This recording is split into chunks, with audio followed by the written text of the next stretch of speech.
Hey guys, what's going on? I'm very excited to tell you that I have finally upgraded my MacBook to the M1 chipset. Yes, this one is the MacBook Pro 13 M1 based chipset that was launched in 2020. I know that the new MacBook Pro 14 and 16 have been launched in 2021 with more faster M1 Pro and M1 Max chipsets, but they are really expensive and they were out of my budget. So I went for this one and I couldn't be more happier. Let me tell you why. So this is just a box. I have been using it from last few days and I'm really happy with my purchase of this MacBook because it really exceeded all my expectations. I did not expect this to be this good. I mean, there were two things that I wanted to upgrade from my 2019 MacBook Pro Intel based. It was also the base variant of MacBook Pro 13, and on the outside it is completely the same MacBook Pro that I had, so no one really noticed in my household.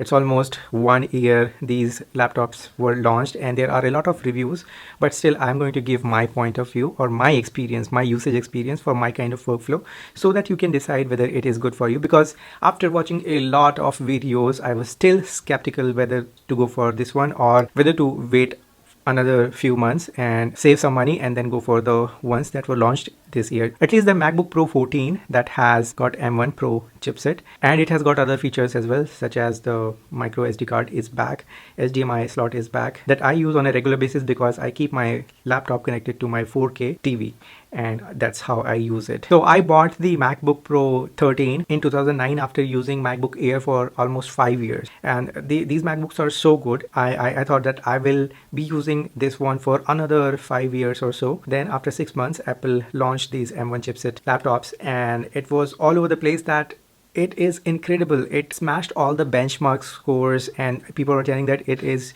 3 times, 4 times faster than Intel based MacBooks. I did not feel the need of upgrading, but over the time my workflow started evolving and I started using a 4K monitor along with my MacBook for video editing and other stuffs. And at that time I started noticing that my Intel Core i5 based MacBook Pro was not able to handle all the things nicely. Like whenever I connected it to my 4K TV, the fans were spinning like crazy. There was a lot of noise, and if I open Final Cut Pro for video editing, then it was a little bit of lag also. So much that I had to shut down the computer and restart it sometimes just to render because things were lagging so much. And at that time I decided that I will be waiting for the M1 Pro based chipset, the next generation of the M1 chipsets, which were set to be dropped the next year. So I thought I will give this machine 2 years and then we'll go for the another one.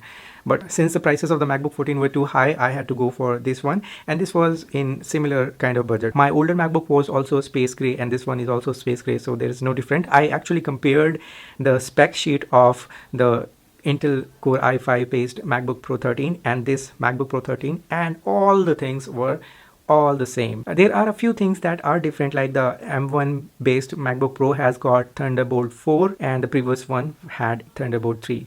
So Thunderbolt 3 had the capability of supporting one 4K monitor, and this one has capability of supporting 2 4K monitors, although I use only one, so this was not a big issue for me.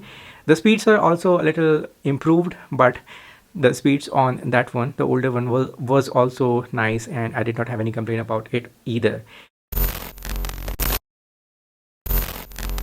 The other thing that is changed in this MacBook is the keyboard, and I would say it is the third biggest thing that affected me in my productivity. I mean, I really loved the keyboard on the M1 based MacBook Pro. Earlier one had an experimental, it was a bit of controversial also. They had scissor mechanism keyboard which has a very minimum amount of travel. It was really controversial, nobody liked it. I am not a nitpicker, so I can say that I got away with it. I mean, I did not use it much.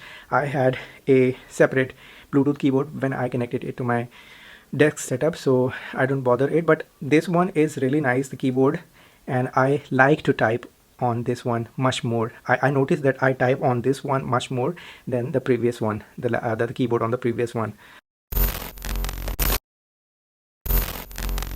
Talking about performance, the Intel based MacBook Pro was also powerful machine. I did not have any problem, at least for me initially, because I upgraded from MacBook Air, but it handled everything that I wanted to do at that time.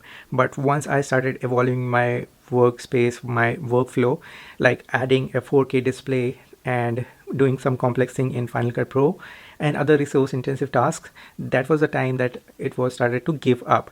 And this MacBook Pro, it started off where I left. Like, I am feeling the same, in fact much better than that also. I mean, it is working perfectly. I have connected it to my 4K display and I am editing videos on it. It is working perfectly. In fact, no fan noise is coming out of it. Now it is spinning because I can hear the wind blowing outside from the inside when I bring it near to me, but it is not audible at all, and it does everything that I have to do smoothly, very smoothly. I'm super impressed with the M1 based MacBook Pros, and I'm really happy that I did not go for the higher one because my job, my workflow is more than sufficient on this machine. The second biggest concern I had about my previous MacBook Pro was the battery. It was still great 4 hours, 5 hours when I was browsing or just typing, but when I had to do video editing or connect my SSD to that MacBook, it lasted only 1.5 hours or maybe 2 hours, and that was about it. And I stopped editing videos on battery whenever I was out or whenever I had no access to power. I stopped video editing. And this one, I mean, I can see the chart in front of me, and I was able to keep it on battery for 2 days. Like, for the first time it was fully charged at around 9:30, so I took it off the charge at 9:30 at night and then took it with me in the bedroom. I worked there for a few hours, 2-3 hours, and then I shut it down and I booted it up the next morning, worked the entire day. We edited videos, installed apps since it was a new machine, so I was still setting it up, and I did a lot of things that day and then put it on standby. Woke up the next day, I did all my work throughout the day, and it was finally to 0% at 9 p.m. So approximately 48 hours. Now, I'm not going to get 48 hours every day because my work varies. If I have to edit videos the entire day, maybe it will last only that day only, but it is a much needed upgrade from my Intel based MacBook Pro, which only lasted 1 hour or 2 hours. So it is 5 times more than that, 5 times. And the battery is the second thing that is solved by this new MacBook Pro. And the first one is obviously the M1 based chipsets that have got huge performance boost. So these are the two things that are really helpful for me. And you can also add the third thing, that is the keyboard, because it is a really nice keyboard. Now let's address the question for you, whether you should go for this one, the M1 based MacBook Pro, or the MacBook Pro 13, the M1 Pro based chipset, or maybe even the Pro Max.